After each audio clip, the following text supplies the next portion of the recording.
It's live? Okay, good. I retired, as you all know, in '79, came out, worked the McDonald case. Uh, the light bulb went on when I realized evidence lost, stolen, destroyed, altered, et cetera, et cetera. Obtained a confession from Alina Stokely, the girl in the floppy hat, who said that he didn't commit the crimes. Dr. McDonald did not commit the crimes. They were committed by my satanic cult group. I went public with the information. I obtained the confession on October 25, 1980. A number of TV shows, radio talk shows, people came out of the woodwork from all parts of the country telling me about the satanic cult movement in this country, United States. People on the East Coast, West Coast, South, and so on and so forth. Same basic story. And they not only told me about the cults, but they told me about the inner workings of the cults. Not a lot of detail, but enough that I could piece it together. And I'm saying, how could somebody from Maine know and furnish the same information as somebody from Southern California? As a result of that, of course, then I obtained a copy later on of Pawns in the Game, and this book, Pawns in the Game, which I sold out of on this conference, really explained what has happened in the last 240 or 50 years. And that is this, that in 1773, Adam Weishaupt, a Bavarian, former priest, was commissioned to obtain or come up with with goals to take over the world. And on May the 1st, 1776, he announced the 25 goals. The goals are unbelievable if you look at them one by one and then analyze what's happened today. Corrupt the youth through sex and drugs, control the press, create an incident, and then come in and act as the saviors, like the Reichstag, and we saw this in Oklahoma City. So then, not only did I, of course, research the Illuminati and come up with the answer there, but these people kept calling me from around the country. They've been calling me now for 22 years. And based on the information that's been furnished to me, this evil element has infiltrated virtually every level of society. Okay, it's in the government. They've gone out of their way, of course, to infiltrate in city, county, state, and the federal government. It's in the banking system. It's in the courts. It's in the prosecutors, the attorneys, doctors. It's mind-boggling. It's unbelievable. I have been asked how many. By the way, this dovetails, the satanic cult movement dovetails into, as part of the Illuminati, dovetails into drugs, prostitution, homosexuality, the whole 9 yards. And I've been asked on a number of occasions, how many are there in the United States? Just say walking the streets. And I say that there's close to 4 million, if not 4 million, practicing Satanists in America today. That's 1.5% of the population.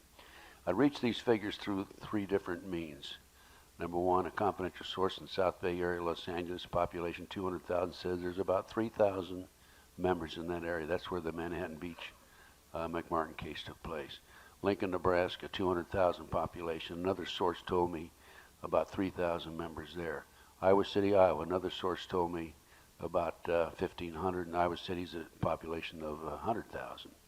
So if you project those figures, that's what I see as the strength and the number of individuals who are involved in this movement basically at the street level, and also in controlling positions in various industries. So it is a serious problem. What we're going to do about it, I don't know. The best we can do is just expose it and try to wake up America. It dovetails into the banking system, as Eustace will tell you, I'm sure. And it's even in the military.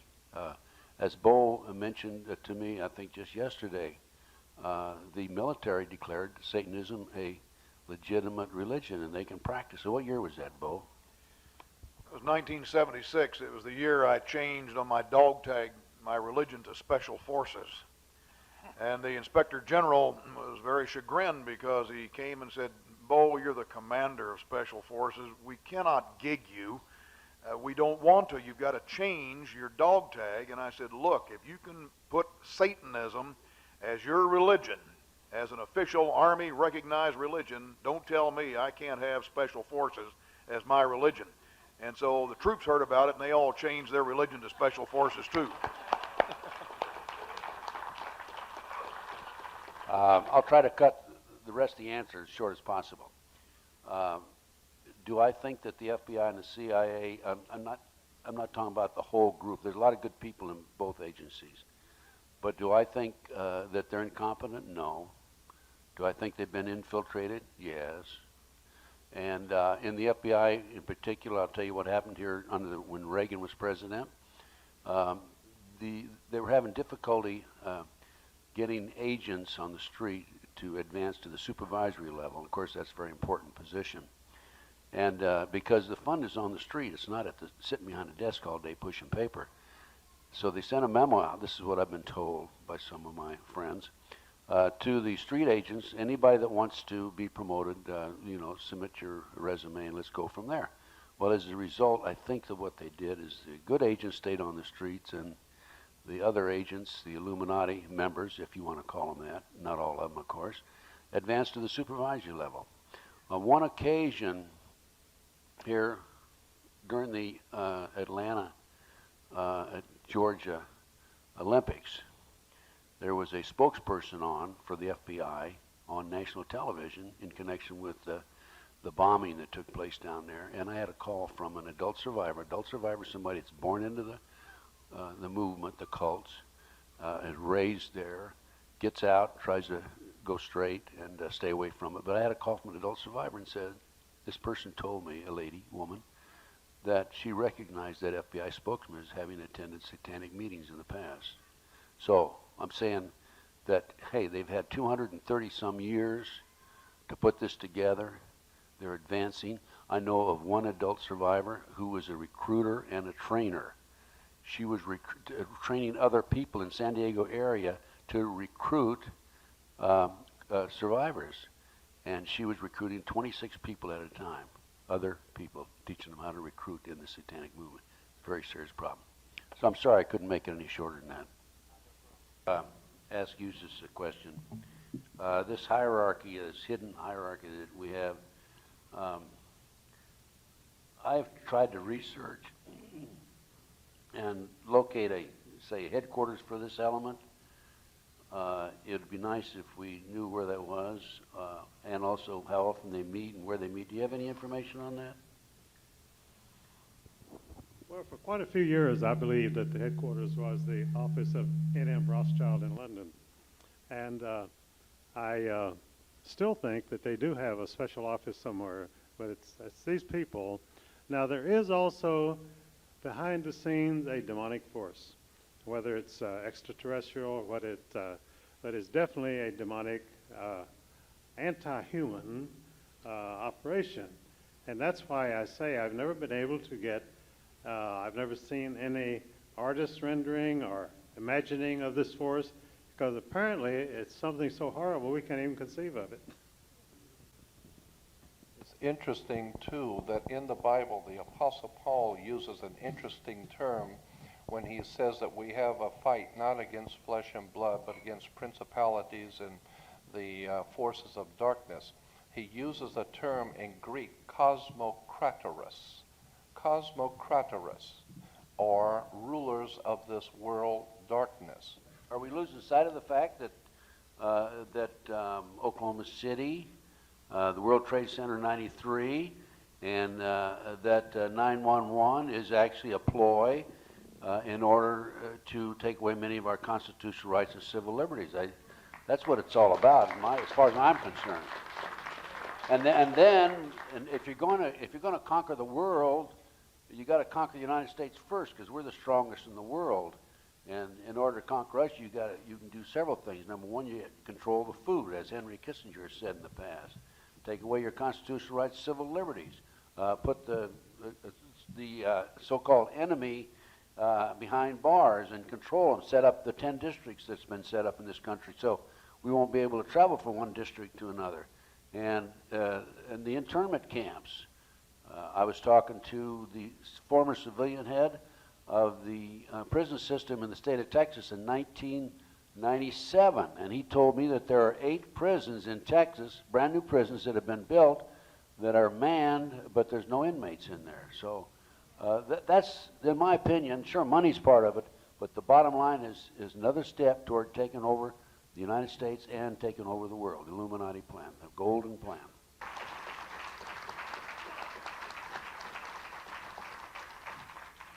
That's a tough act to follow, isn't it?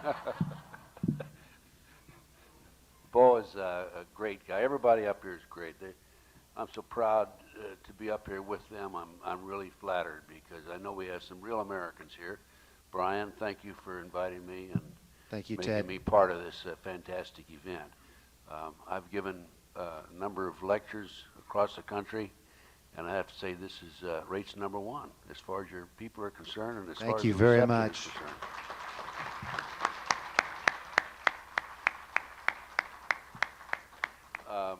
Just let me say this, that I don't think there's any question about it. I think that people are waking up, and it started with the Jack Kennedy assassination, followed by Bobby's assassination. There were more bullets in the walls of Bobby's assassination than there were in Bobby, and it goes on. Then we had Ruby Ridge, and we had Waco, and more recently we had 93 bombings, and then Oklahoma City, and then we have most recently 9/11, and then we have people like Arlen Specter, the magic bullet theorist, coming out, making statements that he expects us to believe. I mean, outright fabrications. It's impossible on the Jack Kennedy assassination for those bullets to have gone 90-degree angles 3 times. But the people are waking up, and I notice it as I travel around the country, and this is great. This is wonderful because that's what we have to do. We have to wake people up. I can say this, that since I got out of the Bureau, FBI, 1979, 23 years ago, and became involved in these issues, that I've done everything I can to wake up my fellow brothers and sisters, and along the way I've lost an awful lot of people that I thought were friends. I mean, they don't even return phone calls anymore, but I don't care because it's important that we follow the path of truth, that we don't weave to the left or to the right. If you know you're right, and my mother and father taught me this, if it's the truth, you don't have to apologize to anybody. And that's what we have to do. That's what each and every one of us has to do. I have a tremendous amount of research, as you know, if you visited my table. And anybody that bought any of my research, there's no copyright with me. I want you to take it and make copies and get it to your friends. Educate as many people as possible. One of the most common questions I'm asked is, what can I do? I'm a housewife. I'm a businessman. Usually it's housewives.